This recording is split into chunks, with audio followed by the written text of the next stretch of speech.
Okay, tonight I'm looking at the Jupiter, which is somewhere there. You can see above the tube.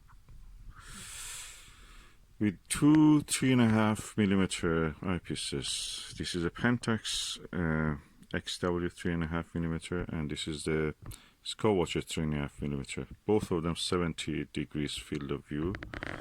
This is the shape of the eye lens. Okay, what you want to hear from me?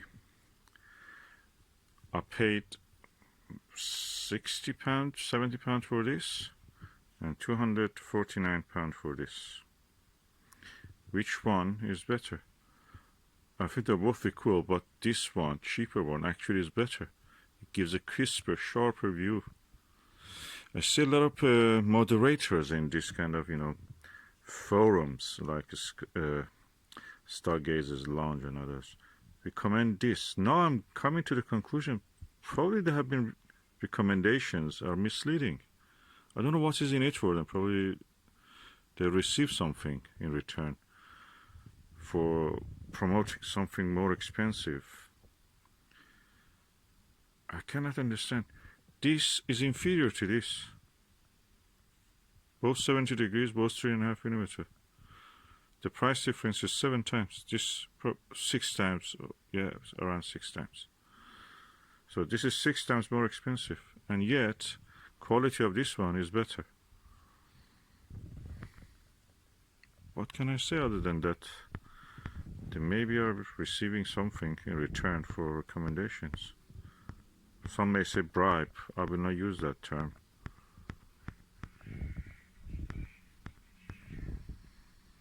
I can see the main Jupiter belts, but with this one I can see the blue patches, blue clouds in the Jupiter belts.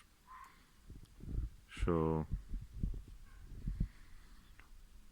and I know one particular moderator actually has reviewed both of these, and he says this is not good. I don't know what they say. This is just called average. But this is premium, as they call it, and this average one is better than the premium.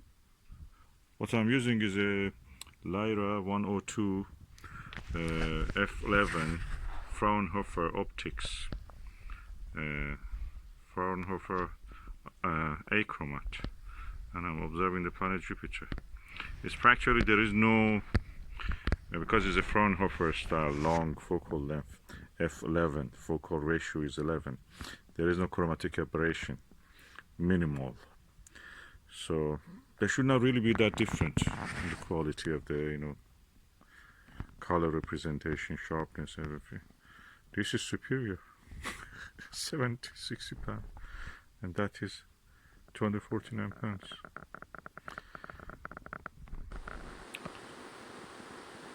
I hate to say that, but I think that we should get the reviews of at least this forum that I mentioned a little bit less serious. They are related to a company called First Light Optics. Okay, I have to mention that the Lyra has a 1 to 10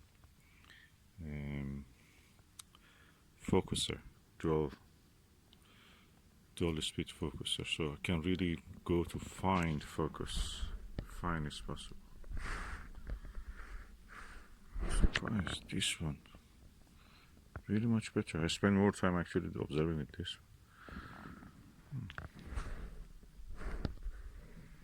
Can it be they're just bribing the reviewers? I mean, bribing them to promote the more expensive items so they get a more higher percentage of a sale. For example, the margin interest, the profit on this one, which is 60 to 70 pound, probably is 5, 10, I don't know, 15 pound. With this one, probably is 50 pound of it. I saw in Japan they sell you this one for 200 pound. So they make a profit yet. I mean, they send you here, so you can order it, and they send you. And there is not much custom duty on that. Strange. We have been cheated as if in Britain.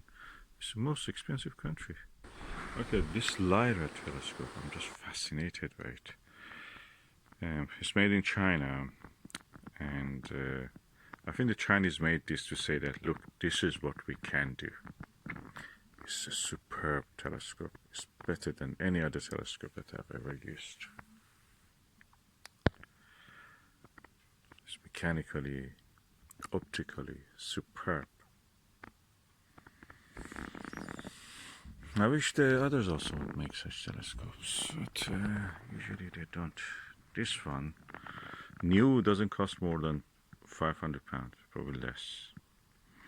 I think Telescope Service sells that also, or Telescope Express in Germany. But that is Telescope Service label. This is Lyra version of it. The same telescope, just Lyra, and it has a dual speed Cryford focus, very sharp, and everything's superb. Everything. Cannot fault this telescope. And it has a retractable dew shield, and the cap also has a central knob that you can actually hold it and just turn it over, tighten it up or remove it. It's really superb telescope. And look at this CNC machined, and the size of the knobs, rings and screws. It's amazing, and the quality of this dovetail. It's cheap.